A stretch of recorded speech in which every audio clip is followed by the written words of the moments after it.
ይሄ የምታዩት የኮክ ዛፍ ይሄው እንደምታዩት አዘም ብሏል። ብዙ ኮኮች አፍርቷል በዚህ አመት ከባለፈው አመት ሞር ኮኮች አሉት። ይሄንን ለመቁረጥ ይሄንን ዛፍ እስኪ ጫፉን ልቁረጠው ብዬ ሳስብ ለመቁረጥ ስዘጋጅ ልጄ ምን እንዳለችኝ ታውቃላችሁ?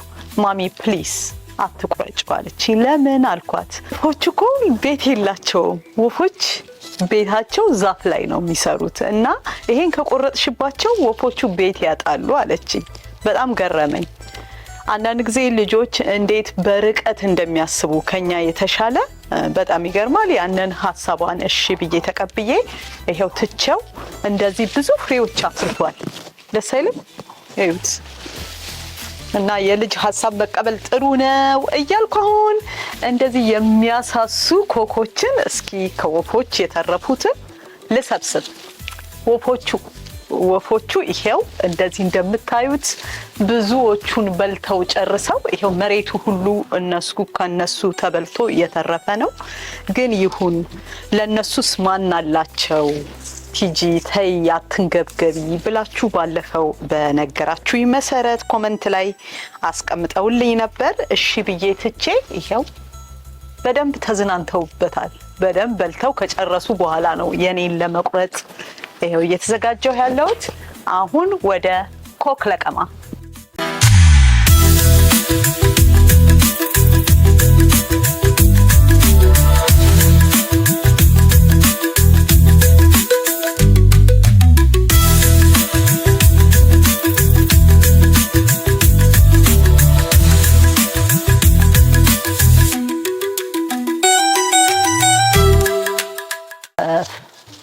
ወፎቹ የተረፈው ነው። እስኪ ሳይድ አሲሽ አስቀምጥላችኋለሁ እንዲጨርሱት። ያለው በቂያችን ነው። እስኪ ለዛሬ ቆረጥ ላድርግና ለዘመድ ለጓደኛ ለሁሉም ለጎረቤት እስኪ እንዲዳረስ አርጌ አድላለሁ። የደረሱትን እንደዚህ ፍሬያቸው እንደዚህ በሰል ያሉትን ይሄው እየቆረጥኩ ነው። እንዴት ደስ የሚል ኮክ መሰላችሁ! እንዴት እንደሚጣፍጥ ልነግራችሁ አልችልም። በጣም ይጣፍጣል። በጣም ውሃ አለው። ልክ የሀገራችን የኮክ ጣዕም ነው ያለው። በአሁኑ በቁመቴ ልክ ሆኗል። ይሄው የላይኛዎቹን ያው ለወፎቹ ትቼዋለሁ። የምችለውን ያህል ቁረጥ። ደስ አይልም? ግቢያችን ራስ ያፈራ ፍሬ ሲበላ በጣም ደስ ይላል። እንዴት ነው የሆነ እኔ በጣም ደስ ይለኛል። የሆነ በቃ ለየት ያለ ነገር አለው ከገበያ ገዝተን ከምንበላው የተሻለ። ምክንያቱም የራሳችን ምርት ስለሆነ።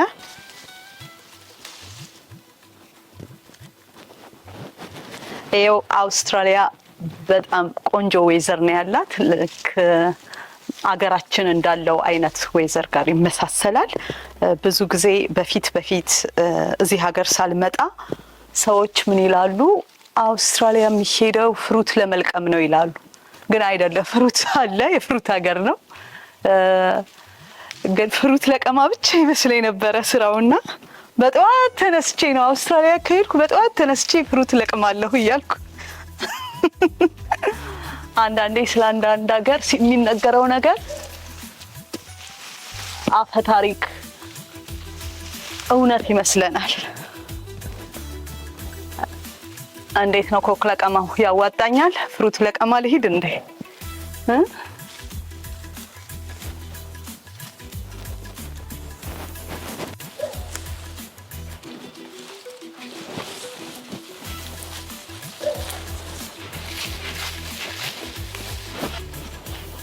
በደንብ አፍርተዋል። በደንብ በሰል ያሉ ኮኮች ናቸው ያሉት።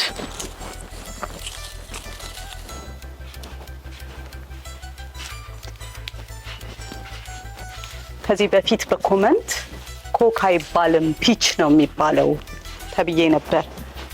አዎ፣ ግን በአማርኛ ስለሆነ ያው የምናገረው ለዚህ ነው ኮክ እያልኩ የምጠራው እንጂ በእንግሊዘኛው ፒች ተብሎ ነው የሚጠራው። አመሰግናለሁ ለኮመንቱ።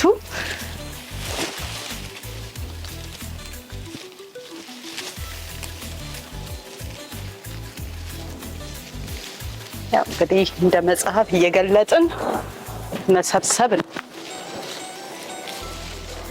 እኔ በጣም የሚገርመኝ የኮክ ዛፍ ሲዝኑ ሲያልፍና ጊዜው አልፎ ወደ እንትን ይሄ ሲረግፍ ቅጠሉ ሲረግፍ በጣም የሚገርም አይነት ዛፍ ነው የሚሆነው። በቃ እንደገና የሚያፈራ እንኳን አይመስልም። ባዶ ቅጠል ድርቅ ያለ ዛፍ ነው የሚመስለው። ከዛ በኋላ ደግሞ አበባ አፍርቶ ቅጠል አርጎ እንደዚህ ፍሬ ሲያፈራ በጣም ይገርማል። ያ ደረቅ ዛፍ እንደገና ሊያፈራ የሚችል የማይመስለው በዚህ ልክ ፍሬ ሲይዝ ተፈጥሮ እንደ ተፈጥሮ እኮ የሚገርም ነገር የለም።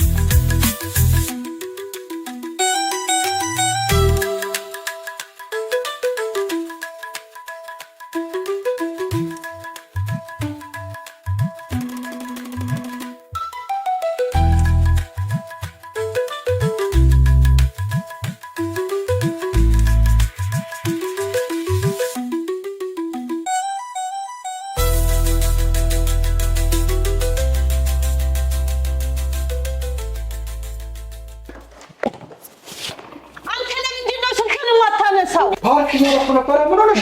እባክህ ከዛ በፊት ደጋግሜ ደውዬልህ ነበረ። ሲጀመር አንቺ እራስሽ በዚህ ሰዓት ምን ታደርጊያለሽ? ምን ሆነሻል? አስቸኳይ ድረሽ ብላ ጠርታኝ ነው። ምን ሆኑ ማዘር? ምን ትሆናለች? ወደ ሀገር ቤት መሄድ አለብኝ ብላ ወስናለች። እኔም ወፍኛለሁ። በቃ ካም ዳውን ቤቢ ካም ዳውን። ምንድን ነው ንገሪኝ እስኪ።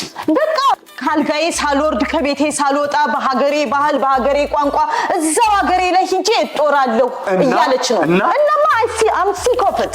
በቃ መሄድ አለባት ብዬ ወስኛለሁ። ሊስን ቱ ሚ። የእሳቸውንም ሀሳብ የሚያቀል የአንቺንም ችግር የሚፈታ እዚሁ ሜልበርን ላይ ልዩ መላ እኔ ልውሰድሽ። የለሽም ማየት ማለት ነው። እኔ ምንም የምትለው አልገባኝም። ሁሉም ነገር እዛ አንደርስታንድ ታደርጊዋለሽ። ere mela mela ere mela mela ere mela mela ere mela mela አለመላ ኧረ አለመላ። በአውስትራሊያ በተለይም ሜልበርን አካባቢ ለምትኖሩ የብስራች ቲምቱ ኬር ጮክ ብለን የምንጠራው ስም እናስተዋውቀው። ኤንዲአይኤስ ሲባል ሰምቶ ይሆን? ነገሩ እንዲህ ነው። ዕድሜያቸው ከ65 እና ከዛ በላይ ለሆኑ አረጋውያን፣ አዛውንት፣ በተፈጥሮ በሰው ሰራሽ አደጋ ለሚከሰቱ አካል ጉዳተኝነት፣ በየትኛውም ዕድሜ ክልል ስፔሻል ኒድ ለሚያስፈልጋቸው ሕፃናትና ወጣቶች ጭምር ድጋፍና እገዛ የሚሰጥ ተቋም ነው ቲምቱ ኬር። ከዚህ ተቋም ጋር አብሮ ለመስራት የሚያስችለውን ሕጋዊ ፍቃድ ከታጠቀ 4 ዓመትን አስቆጥሯል። ታዲያ ምስራች በሉት እንጂ አዛውንት አረጋውያን እናት አባቶቻችን ካልጋቸው ሳይወርዱ ከቤታቸው ሳይወጡ በሀገራቸው ባህል በሀገራቸው ቋንቋ ቢያሻቸው ሸበታ አምሯቸው ከሆነም አቦል ሁለተኛ የቤት ንጽሕና እስከ ሸማ ጠባ ከወደ ጓሯቸው ቄጤማ ቆረጣ ብቻ ምን አለፋው እርሶ ብቻ ይምጡና ይጎብኙን። ያለ አንዳች ክፍያ ከወረቀት ሥራ ጀምሮ እያንዳንዱን ስቴፕ አብሮት ይጓዛል ቲምቱ ኬር። ቁጥሩ ከስልኮ፣ አድራሻው ከማስታወሻው የሚያስቀምጡት፣ ለወዳጅ ዘመድ የሚነግሩት፣ ለሥራ ባልደረባው የሚጠቁሙት ሸጋ ስም ቲምቱ ኬር የ24 ሰዓት የጤና ረዳት ባለሙያ ቤቶ ድረስ የሕክምና፣ የግል ጉዳይ፣ ዘመድ ጥየቃ፣ የአምልኮ ጉዳይ ቢኖሮ ከትራንስፖርት ጀምሮ ሁሉንም ያመቻቻል ቲምቱ ኬር። ሁለተኛ ፎቅ 90 ማሪ ብሮንግ ስትሬት ፉትስክሬ መገኛ አድራሻችን ነው። በ03 87 55 21 33 ሃሎ ይበሉን። info@team2care.com.au ሐሳብ አስተያየቶን ይላኩልን። www.team2care.com.au ድረ ገጻችን ነው። በአመለ ሸጋ የሀገሮ ልጆች እየተስተናገዱ ሐሳቢውን የሚያቀል ረፍት የሚሰጦ ቲምቱ ኬር አለሎ። በፈለጉን ባሻዎት ሰዓትና ቦታ ከጎኖ መገኘት ቃል ኪዳናችን ነው። ይኸው ልዩ መላ የምስራች ቲምቱ ኬር ጮክ ብለን የምንጠራው ስም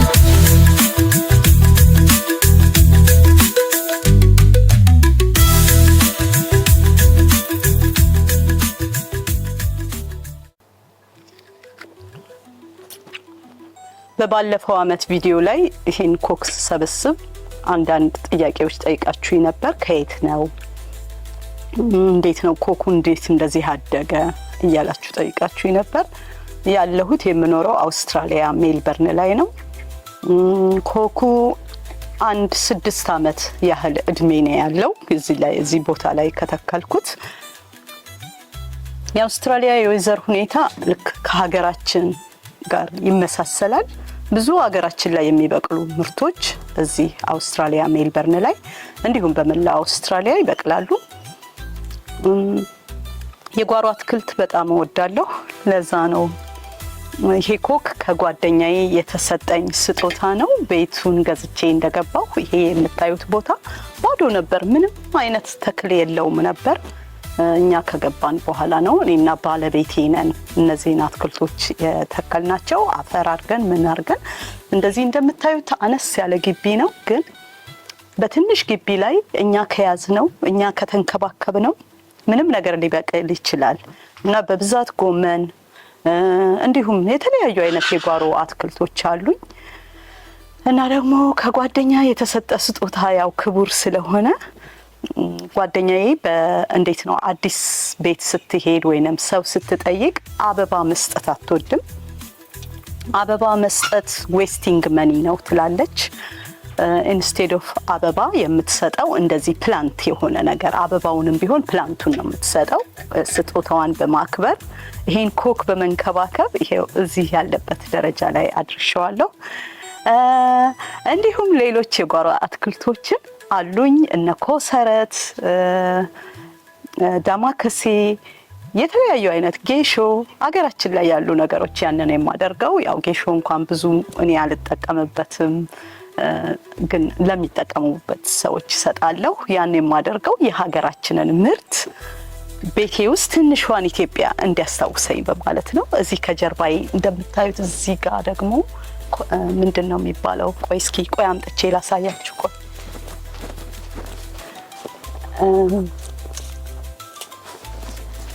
ይሄ ቆንጆ የሚሸተው ይቅርታ ስሙን ረስቼው ነበር፣ አሁን መጣልኝ። ምንድነው?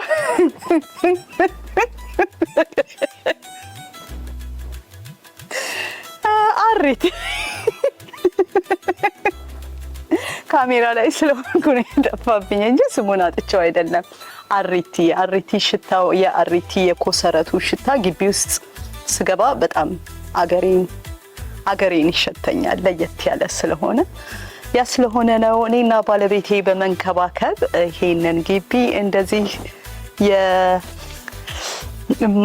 የሀገራችንን ድባብ እንድናገኝ ስንል ነው ግቢያችን ውስጥ የምንይዛቸው። ሌላ ኮመንት አስተያየት ካላችሁ ጠይቁኝ፣ እመልሳለሁ። አመሰግናለሁ።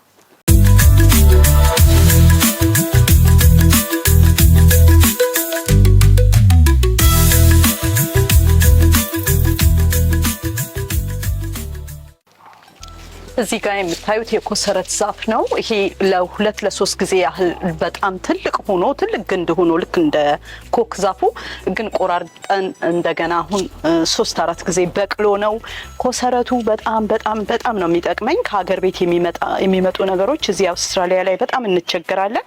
እኔ ደግሞ በቅቤ አነጣጠር ያው መቼም አንደኛ ነኝ ልበል ለራሴ እና በዚህ ኮሰረት ነው እንደዚህ በርጥቡም በደረቁም እንትን እያልኩ እየተጠቀምኩኝ የምገለገልበት እና ኮሰረት ደግሞ ለጤናችን በጣም ጠቃሚ ከምንላቸው ነገሮች አንዱ ነው። ኸርብልሶች ቤታችን ጓሯችን ቢኖሩ በጣም ጥሩ ነው። ለእናንተም እስኪ ይሄ ቪዲዮ ያበረታታችሁ ያነቃቃችሁ ከሆነ ትንሽዬ ቦታ እንኳን ብትኖራችሁ በፖት አድርጋችሁ የራሳችሁን ነገር ስትጠቀሙ በጣም ደስ ይላል። በሉ እንግዲህ ዘመዶቼ ይሄው እንደምታዩት ያው ዝናብም እየመጣ ነው። ከዚህ በላይ አቁሚ ቲጂ እያለ ነው።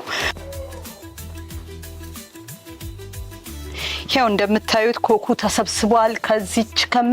ከዚች ኤሪያ ላይ ብቻ የሰበሰብኩት ነው፣ ግን በግራም በቀኝም አለ ብዙ ገና የዚህን 2-3 እጥፍ የሚያክል መሰብሰብ ይችላል። የረገፈው ደግሞ ከዚህ በላይ ነው። በጣም ብዙ ላይ ያሉ ወፎች ከላይ ያለውን በሙሉ በልተውታል። እየበሉ ነው፣ ገና አለ።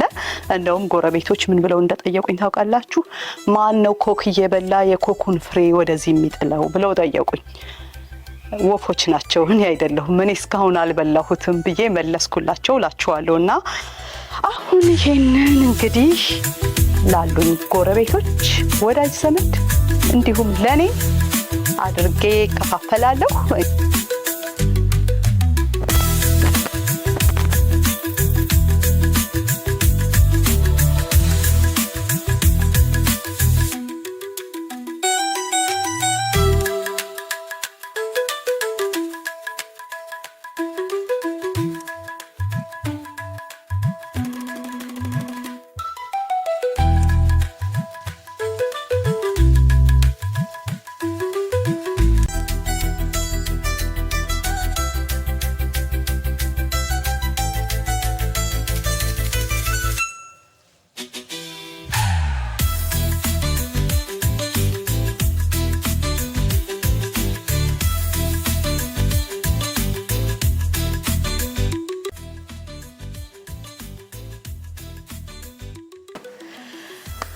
ዝናቡ አባሮን ወደ ቤት ገብተናል። ይሄው ቤት ከገባሁ በኋላ ይሄንን አንድ ባንድ እያስተካከልኩት ነው። እንግዲህ እንደምታዩት በላስቲክ እያደረኩኝ እየሰበሰብኩ ነው፣ እያዘጋጀው ነው። ይሄንን ለዚሁ ለአካባቢ ላሉ ሰዎች ለጎረቤቶቼ ልሰጣቸው የማዘጋጀው ነው። ይሄው እዚህ እንደምታዩት ትንሽ ዝናብም የመታው ያካፋበት ስላለ እሱ እርጥበት ፈጥሮ እንዳይበላሽ በማለት ጥሩን እየመረጥኩ ነው ለዛም አደርገው። ወፎቹ እንደዚህ ያበላሹት አንዳንዱን እሱን መርጬ አስቀረዋለሁ። ያው ለሰው የሚሰጥ ቆንጆ ነገር መሆን ስላለበት ነው። እና ጎረቤቴ ሁኑ የሩቆቹን ማለት ነው። እዚሁ ሜልበርን ላይ ሆናችሁ ራቅ ያላችሁትን ደግሞ ጎረቤት ባትሆኑም እዚህ አካባቢ ካላችሁና ጊዜው ከደረሰ ለአመቱ ጠብቃችሁ እንግዲህ ቲጂ እዚህ ቦታ ነን እስኪ አምጭልኝ ካላችሁ ያፈራውን ያህል ያው እንግዲህ ብዙም ቃል ባልገባም አቀብላለሁ፣ ያለውን ተካፍለን እንበላለን። ሌላው አንዳንዶቻችሁ በኮሜንትም እንዲሁም በውስጥ መስመር የምትጠይቁኝ ስጀምር አካባቢ ኩኪንግ ሰራ ነበር። እንደምታውቁት የቆያችሁት አዲስ ለሆናችሁ ዩቲዩብ ቻናሌን ለምትከተሉ ደግሞ የወጣልኝ ሼፍ ነኝ፣ እሰራለሁ፣ አልታማም በኩኪንግ። እና እንዴት ነው ኩኪንጉን ምን ነው ጠፋሽ ቀጥይበት ላላችሁኝ አልጠፋሁም፣ እመጣለሁ፣ ቀጥላለሁ። ኪችን እድሳት ላይ ስለነበርኩ ነው። እንደዚህ እንደምታዩት ይሄው ፈረስ የሚያስጋልብ ኪችን ተሰርቷል። እዚህ ላይ እንግዲህ ታምር እንሰራለን። እንደውም ሰፋ ባለ ፕሮግራም ኩኪንግ ሾውንም ይዤ ለመምጣት አሰባለኝ። ብቻ እናንተ አበረታቱኝ። ብዙዎቻችሁ የሚያበረታታ ቪዲዮ ለምትልኩልኝ በጣም አመሰግናለሁ። በተለይ ባለቤቴ አንቺን ኩኪንግ በማየት እንደዚህ ሰራችልን እያላችሁ ስክሪንሾት እያደረጋችሁ ፎቶዎች የላካችሁልኝ ሰዎች በእውነት በጣም አመሰግናለሁ። የምትከታተሉኝም ሰዎች እንደዚህ ማስታወሻ ይዛችሁ ኢንግሬዲየንቶቹን እየጻፋችሁ ያለ ፎቶ ደርሶኛል። እነማን እንደሆናችሁ ታውቁታላችሁ። በጣም ግን ምስጋናዬ ከፍ ያለ ነው። እንደዚህ አነቃቂ የሆኑ ፎቶዎች ስታገኙ ብትልኩልኝ ነፍሴ ደስ ይላታል። አመሰግናለሁ። ለዛሬ ይሄው እነዚህን 5 ባጎች አዘጋጅቻለሁ። ለቅርብ ላሉ ጎረቤቶቼ እነዚህን ወስጄ አድላለሁ። ሌላ ደግሞ ራቅ ላሉት ደግሞ እዚህ ጋር የተረፉትንና ሌሎቹንም ከዛፉ ላይ የምቆርጠውን አምጥቼ ለዘመድ፣ ለጓደኛ፣ ለጎረቤት እንደዚህ አብረን ሼር አድርገን ምርቱን እንካፈለዋለን። እናንተ ደግሞ ስለተከታተላችሁኝ በጣም አመሰግናለሁ። ወደፊትም ቪዲዮዎቼ ላይክ፣ ሼር፣ ሰብስክራይብ በማድረግ ቤተሰብ እንድትሆኑኝ በድጋሚ ደጋግሜ እጠይቃችኋለሁ። እንደዚህ ጥራት ያለው ሌሎች ቪዲዮዎችም በሌሎች ሀሳቦችም ላይ ለመምጣት የእናንተን ድጋፍ ስለምፈልግ ነው። ስለምትከታተሉኝ፣ ሁሌ ስለምታበረታቱኝ ደግሞ በጣም አመሰግናለሁ። ለዛሬው ያዘጋጀሁት ቪዲዮ ይሄው ነው። በሚቀጥለው በሌላ ቪዲዮ እስከምንገናኝ ሰላም ቆዩኝ፣ ሰላም ሁኑልኝ እያልኩ ሰናበታለሁ። ቻው።